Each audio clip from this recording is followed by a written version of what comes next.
Assalamualaikum warahmatullahi wabarakatuh. Alhamdulillahirrabbilalamin. Wassalatu wassalamu ala rasulillah. Saya hari ini sangat senang sekali. Di depan saya ini ada seorang tokoh yang sangat penting, yang juga sering disebut sebagai singa Aswaja. Betul itu Ustaz ya? Ya. Assalamualaikum Ustaz. Waalaikumsalam warahmatullahi wabarakatuh. Alhamdulillah. Kiai Haji Idrus Ramli, ya Masya Allah. Saya sebenarnya tidak pernah mimpi bisa podcast bareng beliau nih. Karena apa? Karena ketika saya masih kafir, yang saya tonton juga salah satunya adalah Kiai Haji Idrus Ramli. Masya Allah. Kita tidak pernah tahu ya Ustaz ya. Ya, tidak pernah menyangka ya. Gak pernah menyangka. Semua hanya izin dari Allah SWT. Takdir dari Allah. Takdir dari Allah. Alhamdulillah. Alhamdulillah. Nah, alhamdulillah ini sudah diizinkan Allah SWT bahwa Kiai Haji Idrus Ramli sedang berdakwah ke Jakarta, ya Ustaz ya. Ya. Di bulan September ini, qadarullah hari ini bisa datang ke studio Geraha Mu'alaf Jakarta. Dan ada sebuah hal penting Ustaz yang ingin saya bicarakan dengan Ustaz, mohon pandangan Ustaz. Tentang akhir-akhir ini kita sering diperlihatkan atau di media yang kita sering bisa lihat perbincangan mengenai nasab Ustaz. Nah, jadi kita tahu bahwa ada pihak yang ingin, dalam pengertiannya itu ingin membatalkan nasab kaum Ba'alawi. Iya. Betul ya, Ustaz ya? Ya. Nah, sebenarnya ini saya nggak mau bahas masalah ini sebenarnya Ustaz. Karena buat saya mau Habib atau tidak Habib itu semuanya memang adalah orang-orang yang harus dihormati, harus dicintai.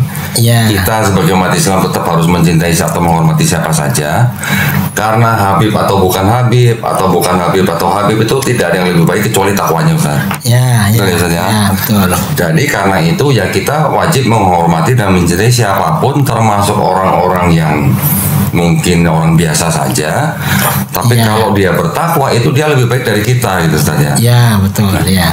Ini belakangan ini makin marak pembicaraan tentang pembatalan nasab Ba'alawi.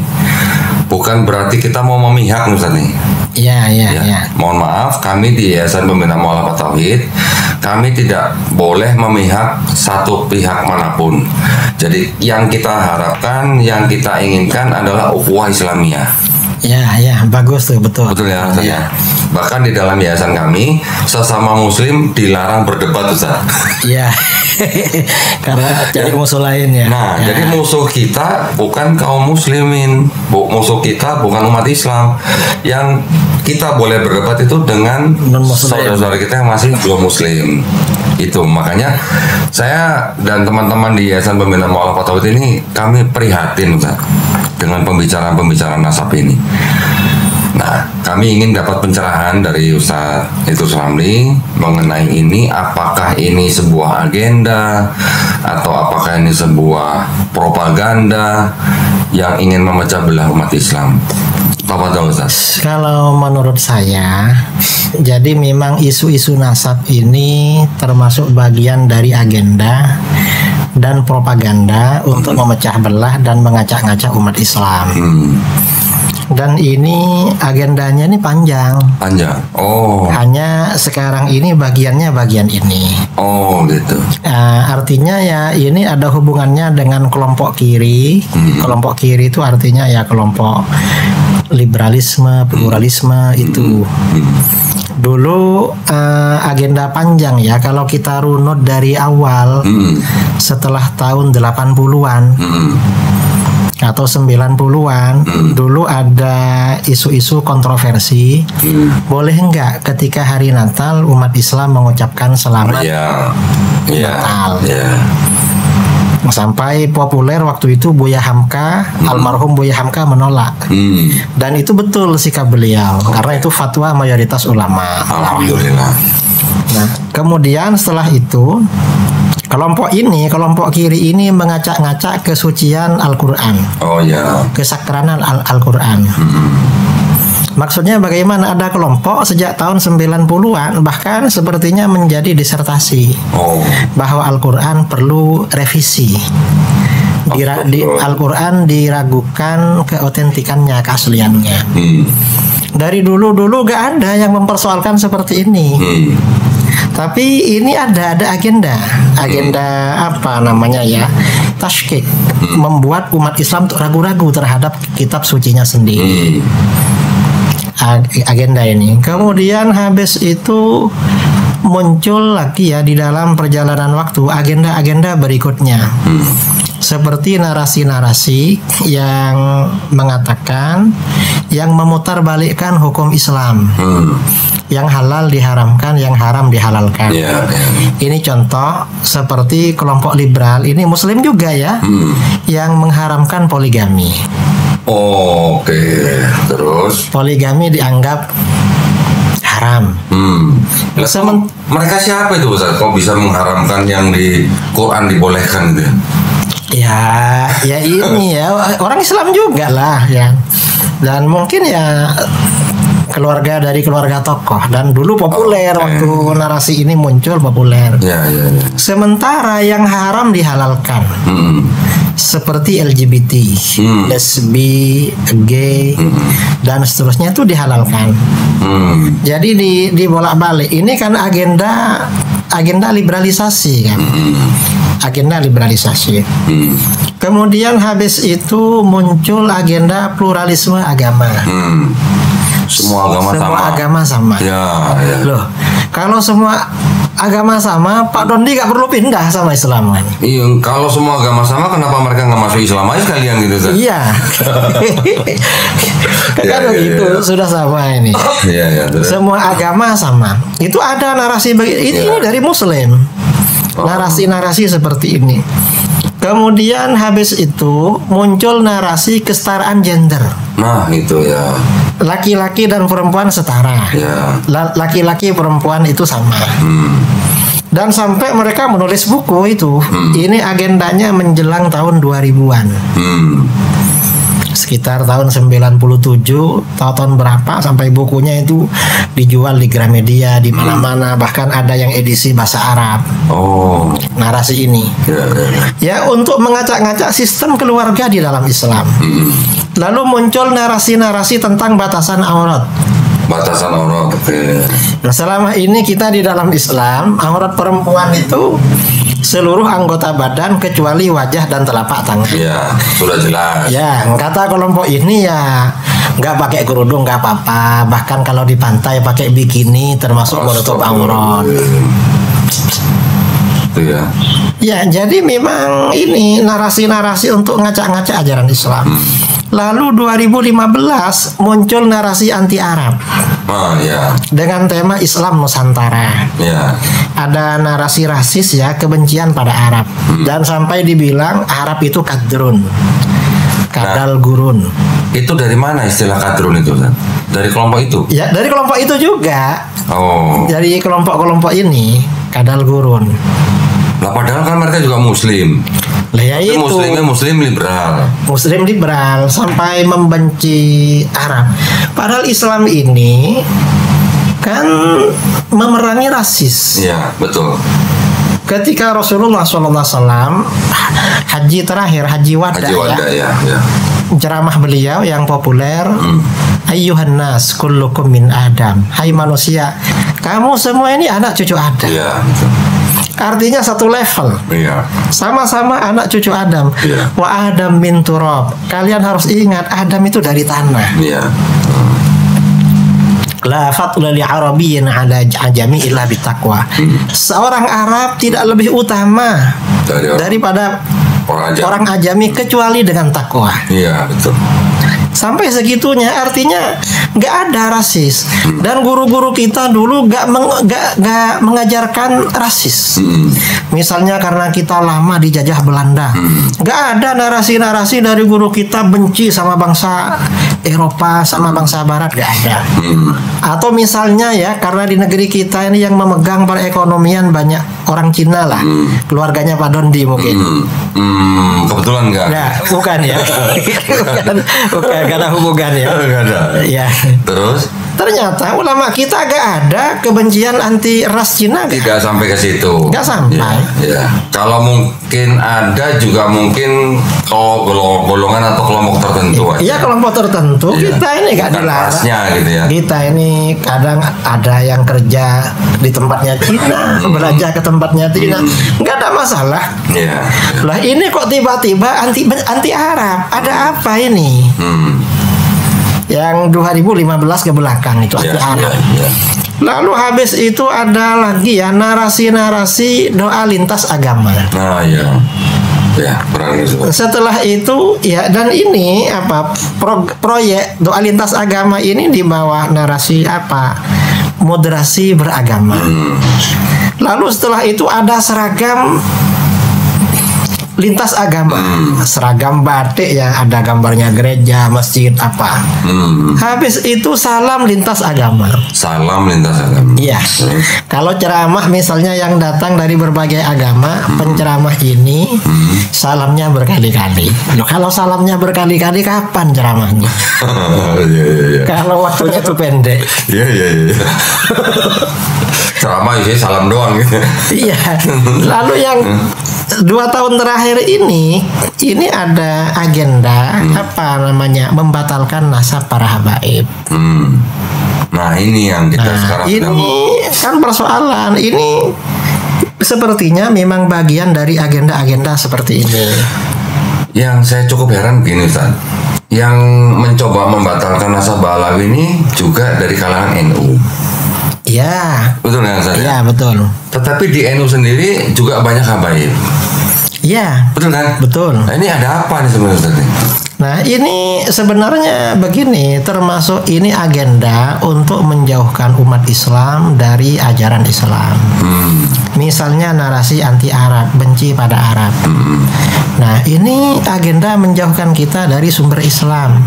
Pertama, Rasulullah SAW itu dari bangsa Arab. Orang Arab, ya. Karena Rasulullah dari bangsa Arab, kita nggak boleh benci bangsa Arab. Nah, iya dong. Kecuali kalau secara personal, misalnya Abu Jahal, Abu Lahab, atau orang Arab yang nakal. Tapi kalau secara ras ya, nggak boleh. Dan di dalam agama kita kan dikatakan di dalam hadis, bughdul Arab nifaq, benci kepada bangsa Arab itu kemunafikan. Karena ujung-ujungnya bisa mengarah untuk membenci Rasulullah. Melalui ras itu ya. Iya, melalui ras. Iya. Dan ini aneh kelompok ini, sampai ada kelompok ini dulu menulis buku Rasulullah bukan dari bangsa Arab katanya. Dari mana sih? Ya gak tahu, memangnya lahir di Nusantara. Ya. Sampai segitunya. Nah, kemudian yang terakhir ini kebencian kepada Ahlul Bait. Kita ini kan memang di dalam akidah ya. Jadi karena kita ini wajib cinta kepada Rasulullah SAW, maka hal-hal yang berkaitan dengan Rasulullah harus dicintai. Cinta kepada para sahabat, cinta kepada Ahlul Bait, keluarga Nabi, lalu cinta kepada para ulama, penyambung lidah baginda Nabi, dan juga cinta kepada sesama Muslim. Betul. Nah, ini ngajak benci kepada Ahlul Bait, habaib, dengan alasan nasabnya terputus. Loh, ini dari mana seperti ini? Ini kan bagian dari agenda. Dan kita ke depan tidak tahu apa masih ada agenda lagi. Ustaz belum dapat bocoran ada agenda baru lagi belum nih? Belum dapat.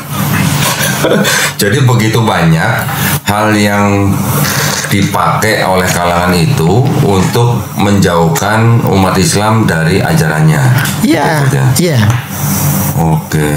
Nah, apakah kalau misalnya dibilang dari tadi yang liberal itu ada hubungannya juga dengan orientalisme, Ustaz?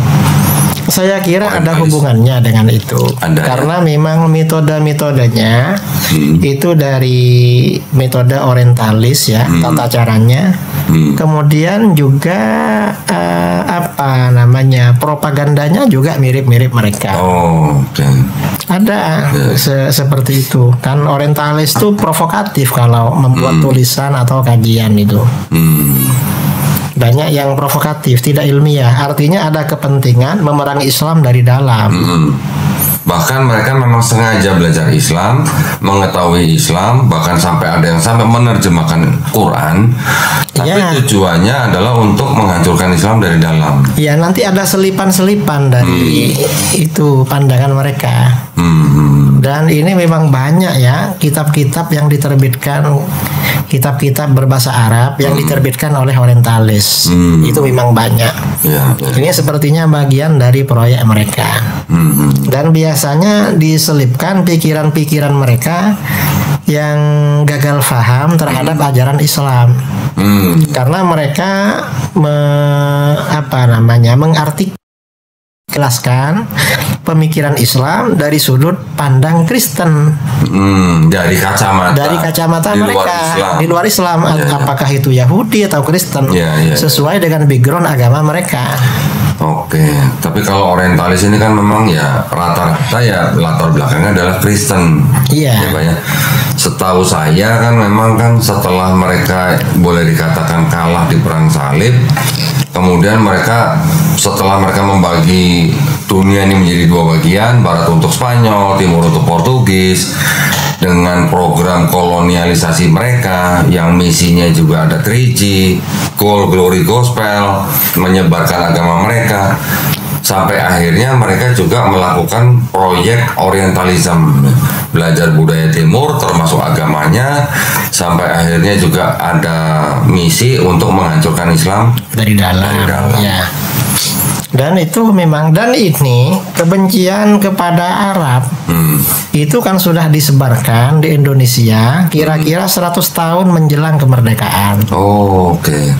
Jadi kalau di dalam berbagai referensi setelah penjajah Belanda itu menjajah Indonesia lebih 250 tahun, mereka memprediksi ini nanti kayaknya minta merdeka ini atau menuntut.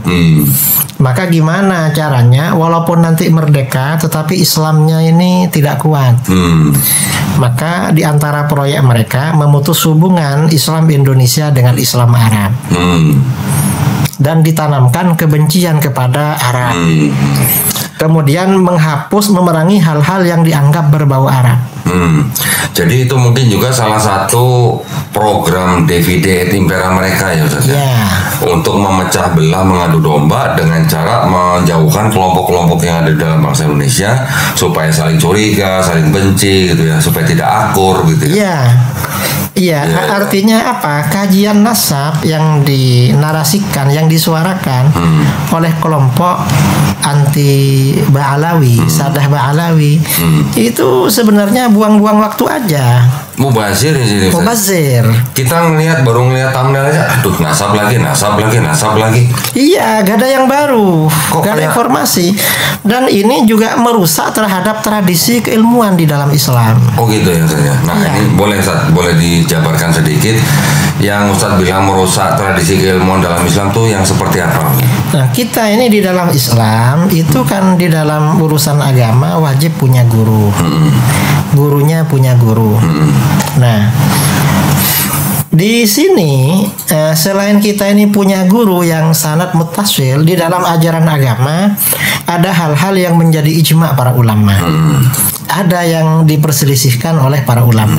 Ada khilafiyah lah. Nah, ketika suatu persoalan itu menjadi ijma di kalangan para ulama, maka kita tidak boleh membuat pendapat kedua yang berbeda. Setelah ijma. Setelah ada kesepakatan para ulama, nggak boleh. Mengapa? Kita juga wajib menjaga kewibawaan haibah ulama-ulama dulu. Nah, terkait dengan nasab Ba'alawi, ini para ulama sudah ijma, sudah sepakat. Sudah sepakat, dan ini para ulama besar yang menjadi rujukan kita dalam hal ibadah, dalam muamalah, dalam munakahah, kemudian juga dalam periwayatan Al-Quran, ilmu qiraah, ilmu hadis. Ini berijma tentang nasab ini. Nah, ketika misalnya ada orang berpendapat gak mau sama pendapat ulama, ini kan namanya merusak tradisi. Sudah keluar dari tradisi Islam yang menghormati para ulama dulu. Dan ini apa, melecehkan para ulama dulu, tidak ikut para ulama dulu. Ini termasuk tanda-tanda orang munafik, bagian dari kemunafikan. Apalagi narasi-narasinya di podcast mereka, ya, di video-video mereka itu sampai melecehkan, melecehkan para ulama besar, para aulia. Ini kata para ulama, ini budaya orang-orang munafik. Artinya ini kan penyebaran sifat-sifat kemunafikan di antara umat Islam. Itu bahaya, merusak terhadap akhlak.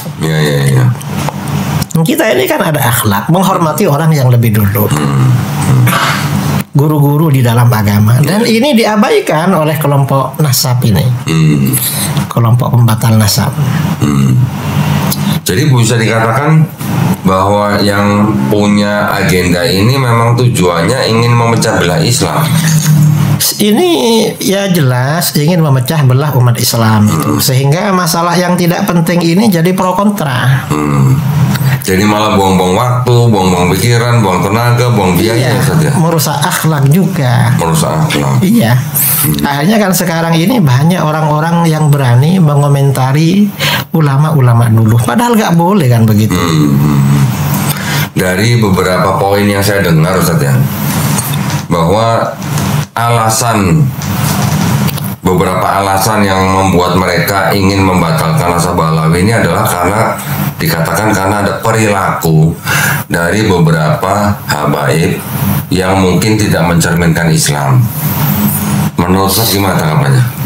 Jadi memang masalah ini di satu sisi kita di dalam akidah ya diwajibkan mencintai keluarga Nabi Sallallahu Alaihi Wasallam, termasuk para habaib. Di sisi lain Nabi sendiri memang tidak menjamin kalau mereka baik semua. Makanya di dalam hadis dikatakan wa ahibbu ahla baiti li hubbi. Cintailah keluargaku karena mencintai aku. Ya, karena Rasulullah. Karena Rasulullah. Ya. Bukan karena mereka pinter. Bukan karena mereka kaya. Bukan karena kaya, bukan karena suka ngasih. Bukan karena soleh, bukan. Sama dengan kita mencintai anak kita. Ya. Kita misalnya punya anak 7, punya anak 10 misalnya. Satunya pinter, satunya enggak. Apa cuma yang pinter yang dicintai? Kan enggak. Mengapa dicintai? Bukan karena pinter, karena anak. Maka yang tidak pinter dicintai juga. Cuma mungkin perlakuannya beda. Untuk yang pinter dimotivasi, dikasih hadiah. Untuk yang tidak pinter kita ajari gimana sekiranya pinter. Nah, kepada para habaib ya gitu juga. Gak ada jamin. Rasulullah sendiri gak menjamin memang keluarganya baik semua, pinter semua. Gak ada jaminan begitu. Dan itu memang sudah apa namanya dijelaskan di dalam Al-Quran itu. Kalau sebagian putranya para nabi ada yang baik, ada yang enggak. Sudah ada. Nabi Nuh misalnya itu tidak diselamatkan. Istrinya Nabi Lot, ya itu keluarga, memang nggak ada jaminan. Nah ini zuriyah Nabi kita juga gak dijamin memang bahwa mereka baik semua. Dan ini ketika ada zuriyah Nabi ini memang perilakunya tidak baik, itu ujian pada kita. Kita ini cinta apa enggak kepada mereka. Ya kalau kita cinta kita nasihati. Kita nasihati. Dan jangan dibatalkan nasabnya. Sama dengan kita punya anak, karena nakal bukan anak saya. Bukan kita ya nggak nyambung. Gitu. Berarti kan nggak mau mendidik namanya itu. Iya. Jadi emang seperti itu. Ya maksud saya begini, kalau itu menjadi atau dijadikan alasan bahwa gara-gara itu terus dibahas-bahas bahwa nasabnya batal atau segala macam, entah ada urusan yang lain lagi. Sepertinya itu hanya upaya mengeneralisasi ya. Lah, apalagi itu upaya generalisasi itu namanya tidak adil namanya. Masa banyak orang dihukum hanya karena kesalahan satu orang? Kan nggak boleh begitu. kita ini harus adil. Iya. Di dalam menghukum orang tuh harus adil. Jadi memang untuk keluarga Nabi yang alim dan soleh, selain dicintai juga menjadi teladan. Iya. Kalau yang baik. Adapun misalnya yang tidak alim atau tidak soleh, ya dicintai juga, tapi levelnya di bawah yang tadi itu, di bawahnya. Secara proporsional aja. Secara gitu lah. proporsional. Iya. Dan memang ini kadang-kadang ya ini ada kecemburuan. Kita perhatikan. Mengapa?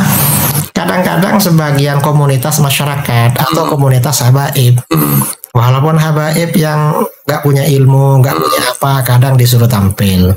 Oh, Disuruh ceramah, suruh tampil ke depan. Ini sebenarnya kan nggak betul kan. oh, oke. Mestinya yang begitu itu habaib yang soleh-soleh yang berilmu begitu. Tetap lah ya kalau yang Iya, tampil ya baiknya yang berilmu gitu. yang berilmu. Jadi memang ada apa namanya sikap yang proporsional. Iya, iya, iya. Kan maksudnya gini, ya walaupun dia Habib, tapi kan ada ulama-ulama kita yang mungkin kita sangat menghormati keilmuannya, ya kan bisa dia yang dipakai untuk negur gitu misalnya. Bisa. Misalnya kelakuannya Bisa tidak juga. baik gitu lah. Iya. Kalau misalnya ada Habib yang salah, mungkin lewat Habib. Yang Atau Habib yang lebih senior. Kalau ya. kita ini ada kedekatan ya langsung aja. Beb, antum ini zuriyah Rasulullah. Iya. Kita ini wajib cinta sama antum. Ya jangan terlalu nakal lah. Kita ini jangan diuji, Beb.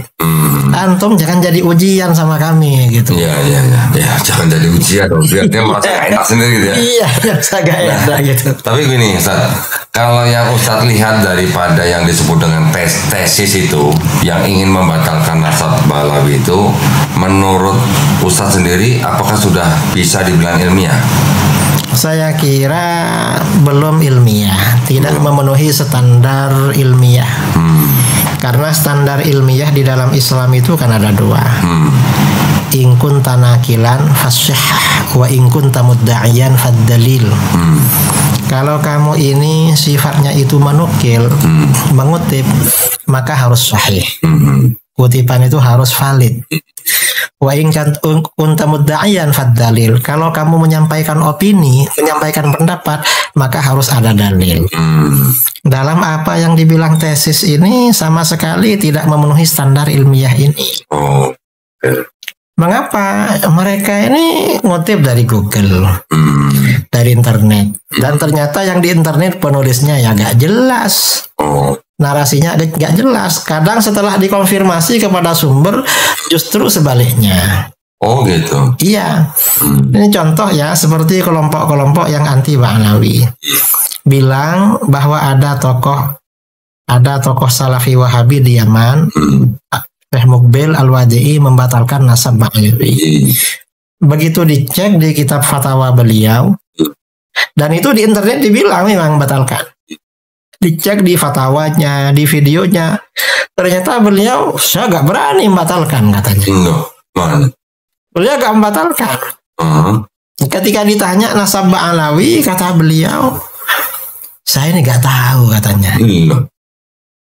Saya ini gak bisa menetapkan bahwa mereka keturunan Nabi. Karena saya gak punya bukti. Tapi saya gak berani membatalkan. Takut dosa katanya. Nah, narasi seperti ini lalu dibilang Syekh Muqbil membatalkan. Oh, Ini berarti kan sudah tidak valid itu. iya. Dan ini kalau memang tesis itu ilmiah, standar ilmiah, kan kajian keilmuan itu kan ada studi lapangan, Iya. ada studi pustaka. Iya. Nah, kalau lihat dari studi pustaka nggak jelas sumbernya dari mana, nggak ada tuh studi pustakanya di situ. Studi lapangannya ada nggak? Studi lapangnya nggak juga, mereka dilihat nggak pernah ke Yaman itu. Nggak pernah ke Yaman. Nggak pernah ke Yaman. Wong yang dipersoalkan nasabnya Orang Yaman. orang yang sudah ada di Yaman. Iya. Yang persoalkan tinggal di sini. Iya. Terus nggak pernah ke Yaman. Nggak pernah ke Yaman. Ini mohon maaf ya buat para penonton ya. Di sini saya berbicara dengan Kiai Haji Idrus Ramli ini bukan berarti kita mau memihak Balawi loh Ustaz. Sama sekali tidak ya. Masalah ini kita netral. Iya. karena nasab Alawi sudah ijma di kalangan para ulama. Iya. Kita cukup ikut ulama aja. Iya, jadi dalam hal ini kenapa saya mengundang Kiai Haji Idrus Ramli di sini nih, bukan kami mau memihak salah satu pihak, bukan. Iya. Tapi saya ingin mendengar pendapat dari Kiai Haji Idrus Ramli ini karena dari keilmuan beliau, ya. Jika memang ada keilmuan beliau yang sudah jelas, istilahnya sudah menjadi kesepakatan para ulama, ya itu saja kita ikuti gitu loh. Ya. Iya, karena itu standar memang di dalam Islam. Tradisi ilmu dalam Islam. Tradisi ilmu. Ya, nah makanya saya sendiri tidak mau mengutak-atik